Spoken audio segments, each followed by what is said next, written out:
এক অভাবনীয় প্রাণ। ঈশ্বরের আশীর্বাদে আমাদের এই ভারতবর্ষে 6টি ঋতু সম্পূর্ণরূপে বিদ্যমান।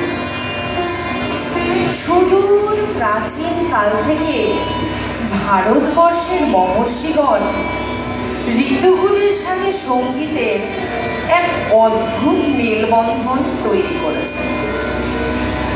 দীপক রাগের মাধ্যমে প্রদীপ প্রজ্বলন, মেঘমল্লারের আরাধনায় বর্ষার আগমন, এ আমাদের কারোরই অজানা নয়।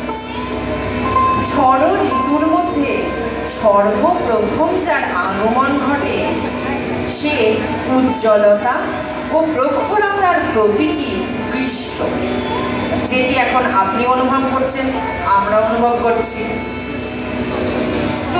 হিন্দু শাস্ত্র মতে দেবাদিদেব মহাদেবের আদেশে যার আরাধনায় বছরের শুভারম্ভ হয়, তারই আরাধনায় আমাদের প্রথম পরিবেশনা।